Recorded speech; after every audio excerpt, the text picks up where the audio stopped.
앞으로 대한민국의 주사파는 영원히 살아남지 않도록 나치 처벌법 비슷한 주사파 처벌법을 만들어서 강력한 처벌을 하도록 강원대학교 법대 학장을 지내시고 헌법학계 회장을 지내신 우리 김학성 교수님이 그 일을 담당할 것입니다. 김학성 교수님 나오십시오. 네, 참 기쁜 날입니다. 대한민국에게 2022년 3월 9일은 역사적인 날로 기억될 것입니다. 당분간 우파 정권의 재기가 어려울 것으로 보았는데 보란듯 우리는 5년 만에 정권을 교체했습니다. 이 모든 것은 국민의 승리요, 윤석열의 승리이며 정의와 공정의 승리이고 우리의 간절한 기도에 대한 하나님의 응답이었습니다. 3구 대선의 결과는 초박빙 승부였지만 역시 이변은 없었습니다. 밤이 조금 길었을 뿐입니다. 3월 9일 밤은 민주당에게는 고요한 밤이었고 청와대는 어둠에 묻힌 밤이었습니다. 그러나 윤석열에게는 거룩한 밤이었고 모든 국민에게는 감사 기도를 드리는 밤이었습니다. 대한민국 제20대 윤석열 대통령은 역대 어느 대통령보다 힘들고 고통스러운 길을 걸어야 할 것 같습니다. 그 이유는 대통령은 죽고 사는 문제와 먹고 사는 문제를 동시에 해결하면서 문재인 정권이 저지른 폐악을 대청소해서 정상적인 국가로 회복시켜야 하기 때문인 것입니다. 지금의 대한민국이 당면한 문제는 그 크기와 깊이에 있어 대통령 혼자의 힘으로 감당하는 것이 불가능할 정도로 어렵고 복잡하고 심각합니다. 윤석열 대통령 당선자에게 몇 가지 부탁을 드리고자 합니다. 첫째, 대통령에게 요구되는 리더십은 이끄는 것이 아니라 함께 가는 것입니다. 앞에서 끌기만 하면 뒤에 있는 사람의 소리를 듣기 어렵습니다. 그래서 함께 가야 한다는 것입니다. 그래야 소통도 조정도 가능할 것입니다. 문재인 정권의 독주와 독선을 본받아서는 안 될 것입니다. 지금의 정치 상황은 대통령이 어떤 일을 하려고 해도 거대 야당을 설득하지 않고서는 한 발짝도 움직이기 어렵습니다. 광화문으로 집무실을 옮긴다고 약속하셨는데 그 약속 지켜주시기 바랍니다. 청와대는 백악관의 3배 반이 되는 넓은 크기인데 불통과 제왕적 대통령의 상징이었고 국민과 소통하는 것이 아니라 구름 위에 군림하는 자리였습니다. 광화문 시대를 여는 것은 제왕적 대통령에서 벗어나 헌정사에 남을 획기적인 일이 될 것입니다. 문재인도 광화문 시대를 약속했지만 지키지 않았고 언론을 직접 만나겠다는 약속도 거짓이었습니다. 우리는 윤 당선자의 말에 무게가 문재인과 다른지 지켜볼 것입니다.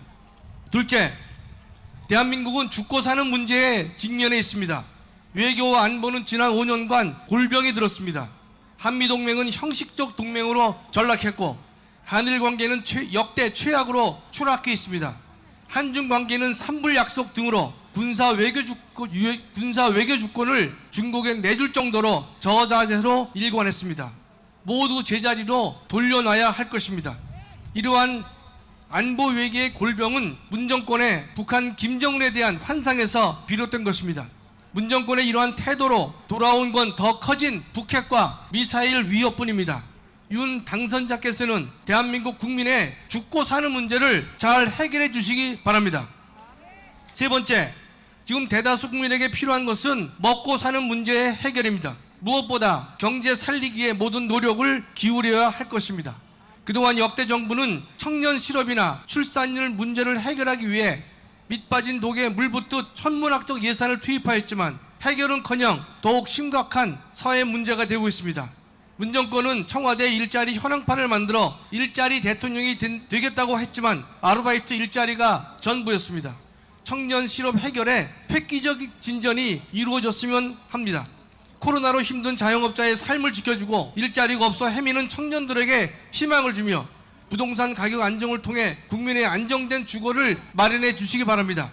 넷째, 당선자께서는 많은 양의 공약을 제시했지만 가장 중요하고 시급한 정책에 집중해야 할 것입니다. 5년이 생각보다 짧습니다. 대통령이 당선되었다고 공약으로 만들어서는 안 되겠지만 약속을 지켜야 한다는 명분에 지나치게 집착해서도 안 될 것입니다. 인기 있는 일보다 옳은 일을 해야 할 것입니다. 문재인 정권은 어려운 연금 문제는 피해갔고 국가 부채를 415조 원이나 늘렸습니다.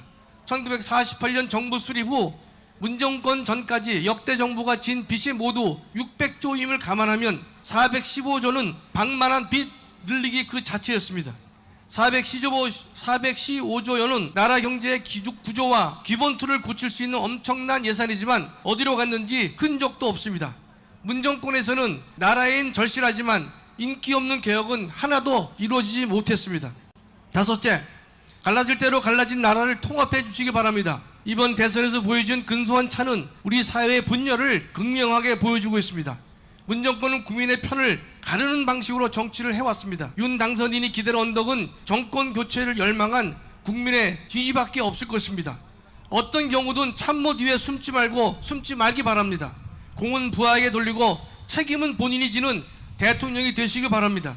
착한 척하며 뒤로는 다른 일을 꾸미는 문정권과는 구별되어야 할 것입니다. 또 내 편만 챙기는 국정도 이제는 끝내야 할 것입니다. 윤 당선인은 공정과 상식으로 문재인 정권의 위선과 거짓에 맞섰는데 그 원칙과 소신으로 국정을 운영해 주시기 바랍니다. 또 국민과 진솔하게 소통하셔서 문재인 정권의 불통 정부를 무색하게 만들어 주시기 바랍니다.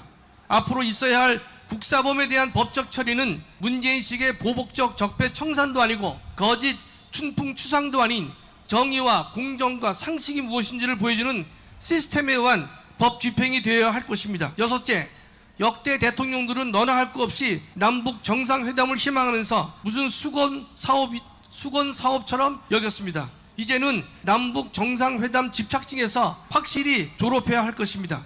필요하다면 해야겠지만 업적으로 목맬 이유는 없는 것입니다. 존경하는 윤석열 대통령 당선자님, 대한민국 국민은 윤 당선자의 타협하지 않는 소신 행보에 열광했고 공정과 정의가 무너진 헌정 질서에 공정과 정의를 회복해달라고 윤 당선자를 불러냈으며 대통령으로 만들었습니다. 윤 당선자는 근소한 차이로 이겼습니다. 이 숫자가 주는 의미를 익히 잘 아시겠지만 끝까지 겸손하라는 국민의 뜻이 담겨져 있습니다. 문재인 정권의 실정과 정권 교체에 대한 국민의 열망과 전과 사범의 폐륜을 고려하면 10% 이상의 차이를 보여야 정상입니다만 하나님께서는 윤 당선자에게 교만하지 말라고, 독선하지 말라고, 또 불통하지 말라고 박빙의 차이로 승리를 안겨주셨습니다. 그렇지 않고서는 초박빙 승리를 도저히 이해할 수가 없습니다. 문재인 정권은 씹는 패권을 즐기면서 적폐 청산 프레임에 갇혀 미래로 나가지 못했습니다. 윤 당선자를 지지하지 않는 자들을 아우르는 통합에 큰 정치를 해야 할 것입니다. 그러나 통합을 이유로 문재인 정권 5년에 무너진 헌정 질서와 파괴된 법치에 눈 감아서는 안 될 것입니다. 또 지난 5년간의 문재인 정권의 어두운 역사를 덮어서도 안 될 것입니다.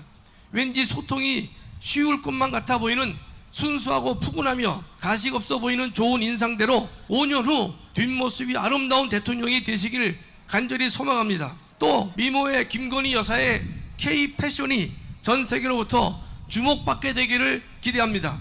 윤석열 대통령의 당선을 진심으로 축하드립니다. 감사합니다. 네, 감사합니다. 김학성 교수님께 더 뜨거운 박수를 부탁드리겠습니다.